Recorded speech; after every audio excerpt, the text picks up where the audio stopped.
प्रभु यीशु मसीह की जय।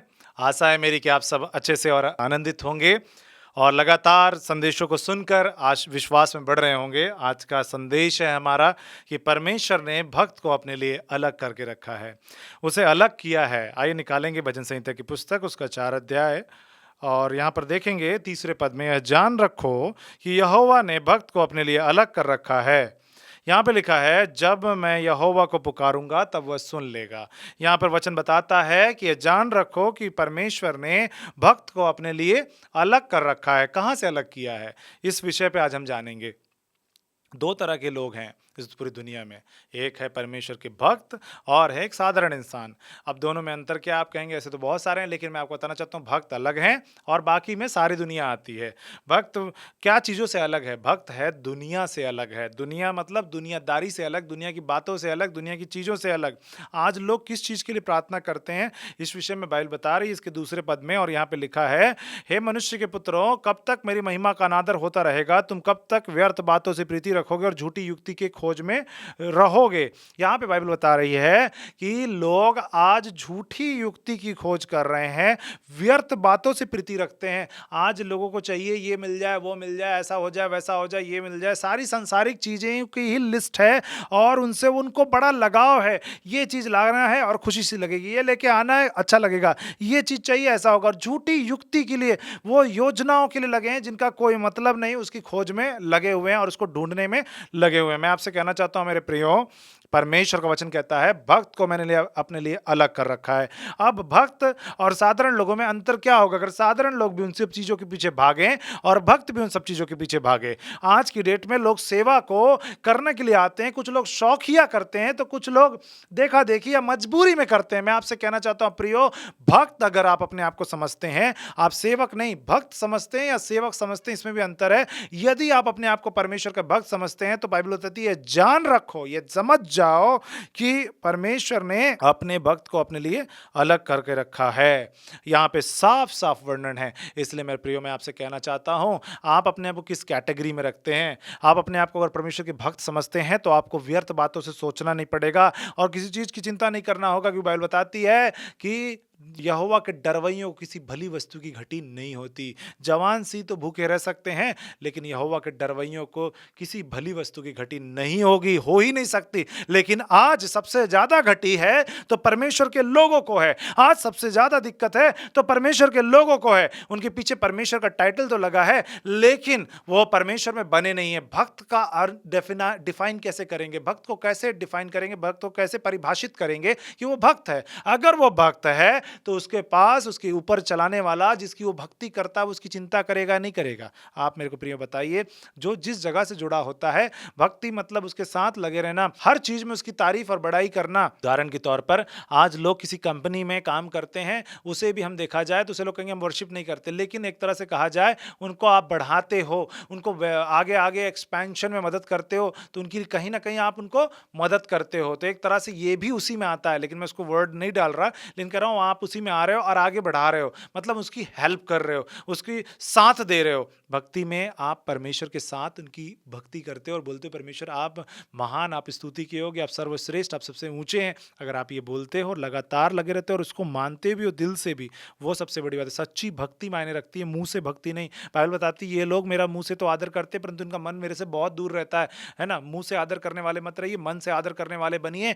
दिन रात चलने फिरने वाले होइए, प्रभु वचन में बने रहने वाले होइए, अकेले में भी चलने वाले, क्योंकि आपको परमेश्वर ने अलग कर रखा है। अगर आप भक्त हैं तो परमेश्वर आपको अलग करके रखे हैं, ये बाइबल बताती है। अगर आप भक्त नहीं है, नॉर्मल है, तो आपको परमेश्वर ने अलग नहीं किया। अगर अलग किया है तो आप संसार से अलग हो। आपको ये नहीं सोचना है कि आपका एजुकेशन कैसा होना चाहिए, आपको ये नहीं सोचना है कि मेरा हेल्थ कैसा रहेगा, आपको ये नहीं सोचना मेरी फैमिली कैसे होगी, मेरे फाइनेंसेस कैसे होंगे। आप अपने आप को भक्त समझते हो या नहीं? आप में से बहुत से लोग कहते हैं मैं पास्टर नहीं हूं, मेरे को ये सब काम नहीं है, पास्टर लोग का जिम्मेवारी है परमेश्वर की सेवा करें, मैं तो कोई और हूं। बाइबल बहुत साफ साफ बताती है भक्त और पास्टर अलग अलग चीज नहीं है। उसको मत लीजिए कि पास्टर और ये, आप भक्त हैं इस बात को जानिए। भक्त पास्टर भी हो सकता है या नहीं भी हो सकता है। अगर आप पास्टर हैं तब भी भक्त हैं, नहीं है तब भी भक्त हैं। और यदि आप परमेश्वर में आगे बढ़ना चाहते हैं, परमेश्वर की ओर से आशीष पाना चाहते हैं, तो भक्त भक्ति की करने की को बढ़ाइए, भक्ति को बड़े ही मन से कीजिए और इतने मन से करिए कि परमेश्वर आपकी चिंता आगे से आगे करें। बाइबल बताती है कि वो तुम्हारी हर एक चीज़ों की चिंता करेंगे। लेकिन आज भक्त भी एजुकेशन के पीछे भी भागा जा रहा है और कहता है एजुकेशन नहीं लेंगे तो क्या कैसे बढ़ेंगे आगे, कैसे हमारा फ्यूचर होगा। मैं आपसे पूछना चाहता हूँ, आज जितनी भी एजुकेशन आप लेते हैं किस लिए लेते हैं? ताकि आपका फ्यूचर सिक्योर हो, आपको जो नॉलेज के साथ साथ आप इतनी ज़्यादा नॉलेज लेते हैं, किसी चीज़ में आपके पास स्पेसिफिकेशन हो, किसी चीज़ में आपके पास मास्टर डिग्री हो, ताकि आप ये कह सको कि हाँ, मैं इसमें एक मास्टर हूँ, मैं इस चीज़ का मास्टर हूँ, मैं इस चीज़ का मास्टर हूँ, मैं टेक्नोलॉजी में हूँ, मैं कंप्यूटर साइंस में हूँ, इसमें उसमें, या मैं मेडिकल साइंस में या किसी भी चीज़ में मैं मास्टर हूँ, ताकि मुझे उस फील्ड के ऊपर काम मिले और मैं काम करके अपने घर चलाऊं, अच्छे से अपनी लाइफ जीऊं।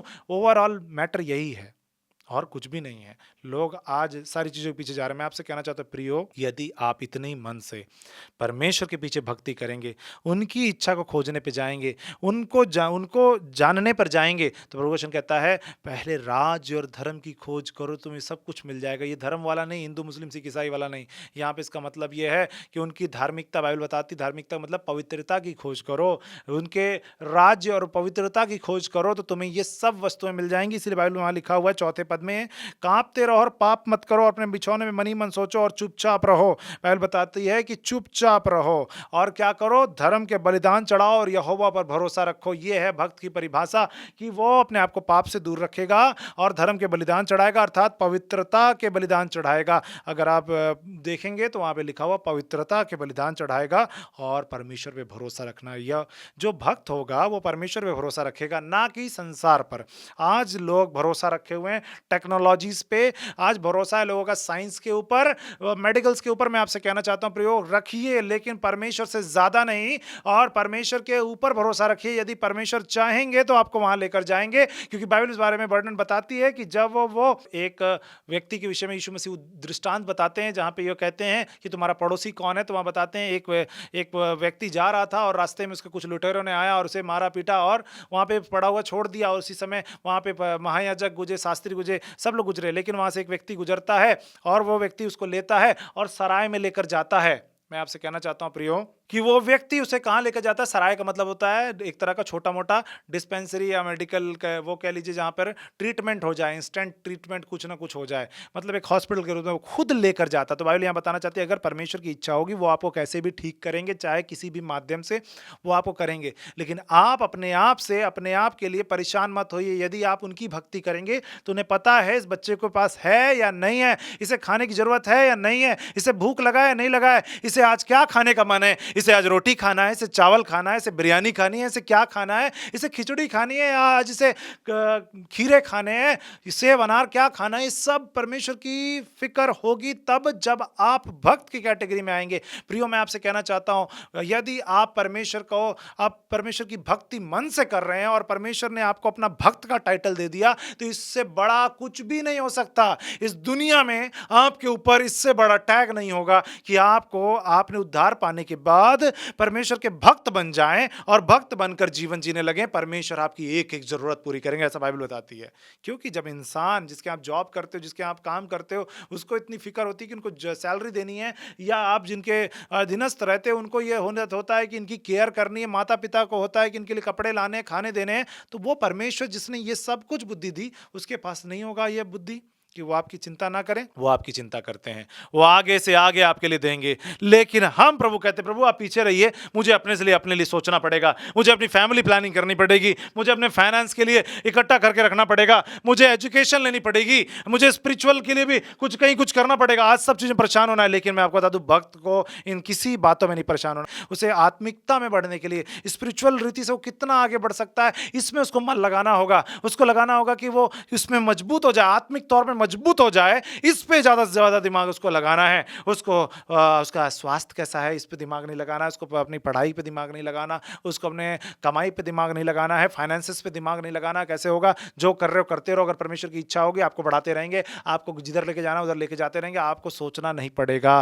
प्रियो, मैं आपसे बता दूं वो आपके लिए आगे से आगे व्यवस्था करेंगे। इस बारे में बाइबल साफ बताती है कि एक भक्त ने भक्ति की और दुआएं की थी, और कितने लोगों ने दुआएं की, और दुआ का प्रतिफल ये मिला कि इजराइलियों को छुड़ाया गया मिस्र से, और रास्ते भर ना उनके जूते छोटे पड़े, ना कपड़े खराब हुए, उनको खाने को भी स्वर्ग से मिला। सब कुछ मिला, क्या आपको नहीं मिलेगा? मुझे नहीं मिलेगा? चट्टान से पानी मिला, है ना, आकाश से मन्ना गिरा, तो सोचिए सब कुछ नहीं मिलेगा, हमें भी मिलेगा। लेकिन हम लोग मन नहीं लगाते, हम लोग भक्ति को हल्की बात समझते हैं, हम परमेश्वर को एक्सेप्शनल समझते हैं, एक तरह से अलग समझते हैं, उनको केवल परेशानी में, मुसीबत आने पे, कष्ट आने पे इस्तेमाल करते हैं। अगर हम परमेश्वर को उस प्रकार से लें कि वो हमारे जीवन को चलाने वाले वही हैं, मुझे मेरे माँ के गर्भ में रचने वाले वही हैं, उन्होंने ही मुझे इस दुनिया में भेजा है, अगर उनका कहलाता हूं, अब मैं उनका हो गया हूं, तो मेरी एक एक जरूरतों को वो पूरा करेंगे, चाहे कैसे भी वो पूरा करेंगे। मैं उन पर निर्भर रहूंगा। मैं क्यों इधर उधर सोचूं, मैं क्यों अपने लिए प्लानिंग करते रहूं? उन्होंने मुझे लाया है तो प्लानिंग तो वो करेंगे, मैं क्यों परेशान हूं? लेकिन हमें नहीं होता, बाइबल बता रही है। इसलिए हम आत्मिक प्रार्थनाएं करें, ना कि व्यर्थ बातों से प्रीति रखिए। मैं हर एक उनसे जो प्रभु के साथ जुड़े हुए हैं, जो मसीह कहलाते हैं, अपने आप को कहते हैं हाँ मैं यीशु मसीह वाला हूं, मैं यीशु मसीह का, अपने आप को बेटा और बेटी मानते हैं अगर आप, तो मैं आपसे कहना चाहता हूं मेरे प्रियो, आप अपनी चिंताओं को साइड रखिए, आप अपने आप को भक्त की कैटेगरी में पास करिए। अगर आपने भक्त का एग्जाम पार कर लिया तो बाइबल बताती है कि जान रखो कि भक्त को परमेश्वर ने अलग कर रखा है, और वह व्यर्थ बातों से प्रीति नहीं रखेगा, वो झूठी युक्ति की खोज में नहीं लगा रहेगा, और वो अब धर्म के बलिदान चढ़ाएगा, अर्थात पवित्रता के बलिदान चढ़ाया करेगा, और हर समय परमेश्वर पे भरोसा रखेगा, और मैं उसकी जरूरतों को अपने उत्तम भंडार से पूरा करूंगा। उत्तम भंडार से प्रभु आपकी जरूरतों को पूरा करना चाहते हैं, लेकिन हम मन नहीं लगाना चाहते। प्रियो, आप चर्च जाते हो इससे कोई मतलब नहीं, अगर आप प्रार्थना भवन जाते हो इससे कोई मतलब नहीं, आप कलीसियाओं में कितने आगे आगे रहते हो, आप क्वायर लीडर हो, आप वर्शिप करते हो, आप सेवकाई करते हो, आप पास्टर क्यों ना हो, आप प्रचार क्यों ना करते हो, लेकिन यदि आप परमेश्वर में भक्ति मन से नहीं कर रहे हैं, यदि आप परमेश्वर में अपने आप को भक्त की कैटेगरी में पास नहीं किए हैं, मैं आपसे कहना चाहता हूं मेरे प्रियो, आप अलग नहीं हो। यदि आप भी संसार के पीछे भाग रहे हो, आप अलग नहीं हो। यह जान रखो कि परमेश्वर ने भक्त को अपने लिए अलग कर रखा है। आपको संसार के पीछे नहीं भागना है, संसार से मित्रता नहीं करनी है, संसार के पीछे नहीं जाना, संसार की एक भी चीज को नहीं पकड़ना है। परमेश्वर आपके पीछे हर एक चीज को ले आएंगे। ऐसा नहीं है कि आपको जूतों की जरूरत है, चप्पल की जरूरत है, इसको नहीं खोजना है। परमेश्वर को पता है कि आपको इन सब चीजों की आवश्यकता है, परमेश्वर आगे से आगे अरेंजमेंट करेंगे। मैंने आपके बीच में इजरायलियों का बताया कि उनके पास पैरों में जूतियां खरीदने के लिए कोई दुकान नहीं थी उस समय, तो परमेश्वर ने उनके पैरों की जूतियों को भी छोटा नहीं होने दिया, फटने नहीं दिया। अब आप बताइए ऐसा कौन सा ब्रांड है जिसका जूता आप पहने जो 40 साल तक ना फटे? ऐसा कोई ब्रांड नहीं जो 40 साल तक बड़ा भी होता रहे। आपका बच्चा 1 साल का था तब भी वही जूता पहन रहा था, और 10 साल का हो गया तब भी वही जूता पहन रहा है। ऐसा हो सकता है जो शरीर के हिसाब से बड़ा होता रहे, लेकिन बाइबल बताती है ऐसा हुआ।